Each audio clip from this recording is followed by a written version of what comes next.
మీ business ఏదైనా మీ ఊర్లో promotion చేయాలంటే అది సుమన్ టీవీతోనే సాధ్యం. ఇప్పుడే సంప్రదించండి. పెద్దమ్మ నరికేసి అంటే నాకేం అర్థం కావట్లేదు. 5 నిమిషాల క్రితం నేను మాట్లాడినా.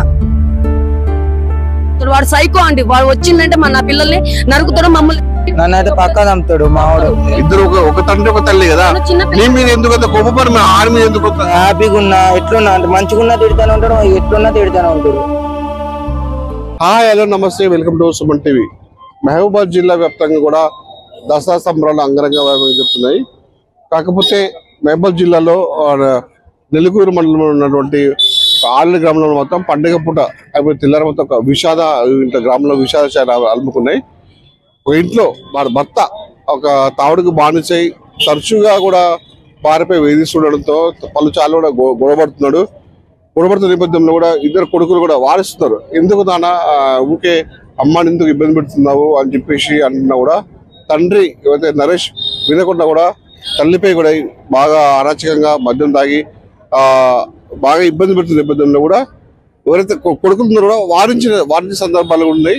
ఎందుకు కొడుతున్నావు, వద్దు నాన్న అని చెప్పేసి అన్న కూడా పండగ తెల్లారి కూడా అంటే ఈ రోజు పండగ అయిపోయింది. ఈ రోజు కూడా అందరూ కూడా అంటే గ్రామంలో కూడా అందరూ పండగ అయిపోయిన తర్వాత పిల్ల దసరా చేసుకున్న సందర్భంలో కూడా ఇంట్లో అందరూ హ్యాపీగా ఉన్న సందర్భంలో ఒక్కసారిగా ఆ ఇంట్లో విషయాలు అనుకున్నాయి.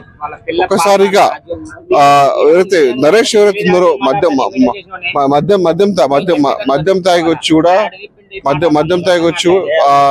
ఎవరైతే చనిపోయినటువంటి ఆ వివాహిత తల్లి గొడ్డలతో తీసుకొని కూడా మెడిపై నరికిన సందర్భాన్ని అడ్డుకు పోయాడు. అంటే దీంట్లో ముఖ్యంగా పెద్ద కొడుకు ఎవరైతే ఉన్నారో తనపై కూడా అంటే తల్లికి తండ్రికి గొడవ జరుగుతున్న సందర్భంలో పెద్ద కొడుకు అడ్డుపోయిన సందర్భంలో తన తల్లి కూడా చెప్పింది, నానా నువ్వు ఈ విషయంలో నువ్వు జోక్యం చేసుకోకు, నువ్వు బయటికి వెళ్ళిపో నాన్న, నేను చూసుకుంటాను, నాన్న చూసుకుంటా అని చెప్పినా కూడా చూసుకుంటా కూడా ఆ నేపథ్యంలో ఆ పెద్ద కొడుకు బయటికి పోయిండు. అయినా కూడా విచక్షణ అంటే మధ్య మొత్తంలో కూడా ఉన్నటువంటి ఆ నరేష్ ఎవరైతే ఉన్నారో తల్లిపై కూడా గొడ్డలతో ఉన్నటువంటి మెడపై నరకడంతో ఆమె తీవ్ర గాయాల మీద అక్కడ జరిగింది. అసలు ఏం జరిగింది వాళ్ళ ఇంట్లో ఈయన ఉదయం నుంచి కూడా దసరా పండుగ ఏ విధంగా జరుపుతున్నారు, అసలు ఇవాళ ఏం జరిగింది కొడుకు వాళ్ళ కళ్ళకి తెలుసు. నిన్న పండుగ అయిపోయింది కదా, అంటే వాళ్ళ పొద్దున నేను లేచేసరికి గొడవ అవుతుంది. అమ్మని కొడతాను నాన్న, అమ్మని కొడతా అంటే నేను మధ్యలో ఆపుతానే పోతే నన్ను కూడా కొట్టిండు.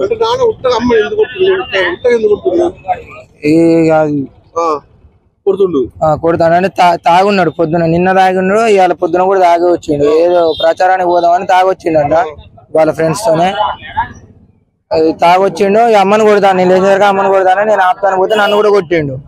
నన్ను కూడా కొడితే నేను మళ్ళీ నన్ను కూడా కొట్టిండు, నాకు దెబ్బలు అయితే నేను ఇంట్లో పోయినా. అంటే వాళ్ళ నెట్ వాళ్ళ నాడు విడిపించి నేను ఇంట్లో పోయినా. ఇంట్లో వచ్చేసరికి మళ్ళీ కొడతాను.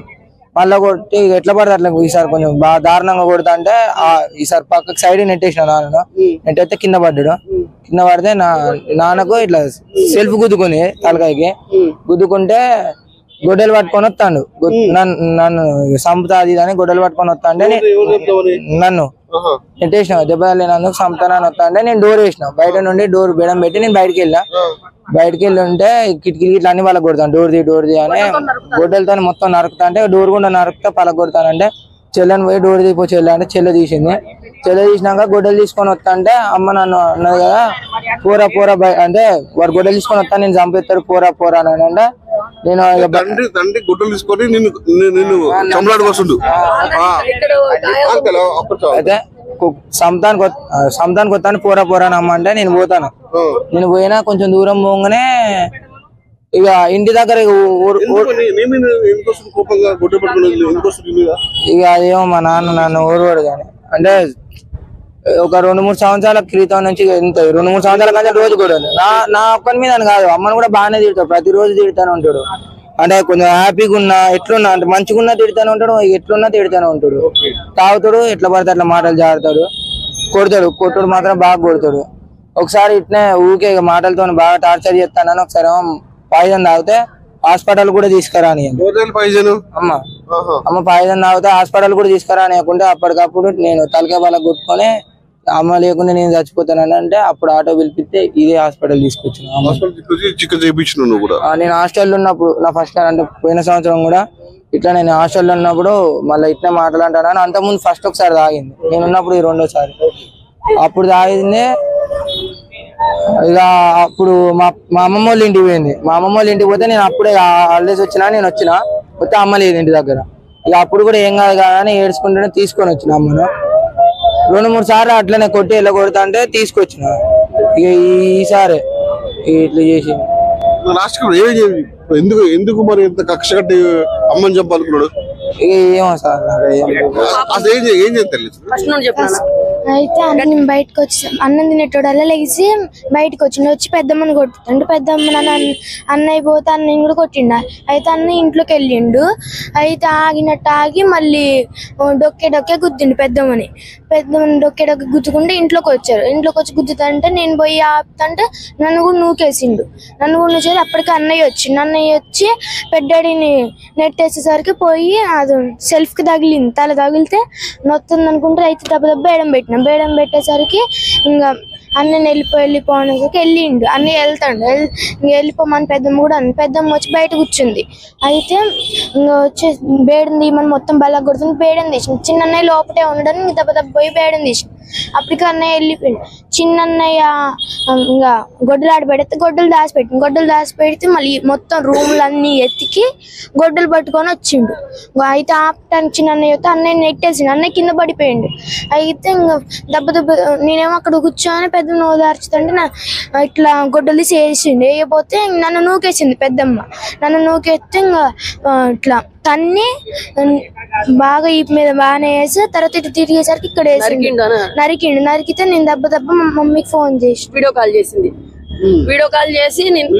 మా పాప అమ్మ పెద్దమ్మ నరికేసిండు అంటే నాకేం అర్థం కావట్లేదు. 5 నిమిషాల క్రితం నేను మాట్లాడినా. ఏందమ్మా అంటే వీడియో కాల్లో గొడ్డలు పట్టుకొని ఇట్లా అంటుందో మా అక్క ఇలా గిలగిల కొట్టుకుంటుంది. నాకేం అర్థం కాక మా పెద్ద ఎక్కలకు అందరికి నేను ఫోన్ చేసినా, నేను వస్తూనే ఉన్నా. అంబర్ తీసుకొని వేసుకుంటా, సొక్క వేసుకుంటా, మీసాలు తిప్పుతాడు. ఇట్లా చాలా సార్లు జరిగిందండి. ఒక్కరోజు కాదు, నేను చాలా సార్లు పోయినా, నన్ను చాలా సార్లు కొట్టిండు. నేను చాలా సార్లు స్టేషన్ కాడికి వచ్చిన గవర్నమెంట్ హాస్పిటల్ మా అక్క నుంచి.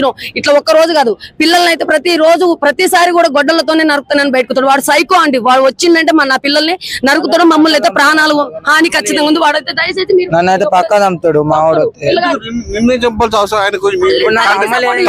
తండ్రే కదా, ఎందుకు చెప్పాలి? అయ్యో ఏందో చెప్పుడు మాటలు ఇక మంది వాడు వీడు చెప్తాండి. బయట వాళ్ళ గొడవలకు పోతాడు కానీ నేను ఆగను, అసలు ఆగను. మీ అన్న ఉన్నాడు కదా, అన్న పరిస్థితి నేను తమ్ముడు ఉన్నాడు. ఆడు చిన్నోడు, ఆడు ఆపు తాగుతాడా? ఆడు ఆపు తాగాడుగా. ఎవరికి అర్థం కాదు. తండ్రికి మీ తమ్ముడు మీద కక్ష లేదా? వాడిని మంచిగానే చూసుకుంటాడు. ఇక అదేందో మరి వాడు చిన్నోడన్నా. మరి నేను ఇద్దరు ఒకటే కదా, ఇద్దరు ఒక తండ్రి ఒక తల్లి కదా. నీ మీద ఎందుకు అంత కోపపడి ఆడి మీద ఎందుకు? వాడు మా నాన్నకేళ్ళు ఉంటాడులే. మా అమ్మని కొడతాంట వాడు రాడు, నేనే పోతాను. ఇప్పుడు మా చికెన్ షాప్ లో కూడా నేను మా అమ్మే చూసుకుంటాను. షాప్ కూడా మా నాన్న కూడా ఏం చూడడు. గొడవకి రీజన్ అంటే గతంలో గొడవ అవుతుందా లేకపోతే ఇంకా వేరే ఇద్దరు కూడా ఒక మర్డర్ చేసిండు ఒక గత సంవత్సరం క్రితం పక్కింటి వాళ్ళని. ఆ కేసు జరుగుతూనే ఉంది. అప్పటి నుండి మా అక్కని టార్చర్ పెట్టడం. తనకు వేరే పర్సనల్ గా వేరే వ్యవహారం ఉంది. ఆ వ్యవహారం కడుపులో పెట్టుకొని ప్రతి రోజు తనకు వేరే వాళ్ళతోని రిలేషన్షిప్ ఉంది. మా బావకి రిలేషన్షిప్ బయట ఉంచుకొని మా అక్కని రోజు టార్చర్ పెట్టుకున్నాడు. ఇద్దరికి కేసు అయ్యింది. ఆయన జైలుకు కూడా 18 రోజులు పోయిండు. మేము తర్వాత తీసుకొచ్చినాం. మా అక్కని ప్రతి రోజు నరకం చూపెట్టడం, ఇలా ఉరిపెడతాడు. నాకు వీడియో కాల్ చేసి చూపెడతాడు. నేను కొత్తగూడెంలో ఉంటా. అక్కడ నుండి నేను ఎట్లా వస్తా? మాకు అమ్మ నాన్న లేరు, ఎవరు లేరు. మేము ముగ్గురం ఆడపిల్లలం. ప్రతిసారి నేను రావడం, గొడవ పెట్టుకుంటా. వచ్చినప్పుడల్లా కత్తులు రాడ్లతో కొడతాడు. నన్ను కూడా ఇక్కడ కొడితే కమిలిపోయింది. అట్లా మా అక్కని చాలా సార్లు తీసుకుపోయినాం మేము.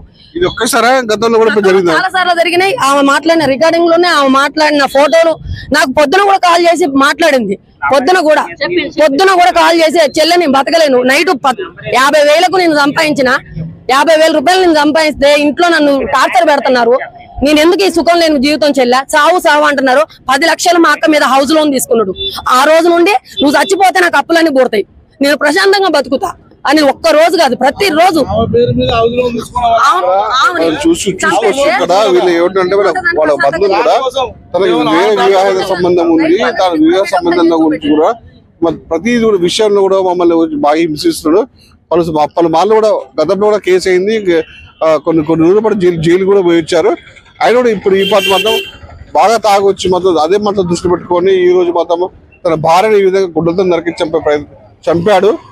చూసే అంటే పెద్ద కొడుకు ఉన్నటువంటి చిన్న కొడుకు ఉన్నాడు, తన సపోర్ట్ ఉంటాడు, పెద్ద కొడుకు తన సపోర్ట్ ఉంటాడు, వాళ్ళ మాట వింటాడని చెప్పేసి తన కొడుకు కూడా సహాయంగా చెప్తున్న పరిస్థితి చూద్దాం. మరి మొత్తానికైతే పోలీసులు అయితే నెలకొండ పోలీసులు అయితే రమేష్ ఎస్ఐ కూడా వచ్చి పూర్తిగా విచారణ చేస్తున్నారు. మరి చూద్దాం మరి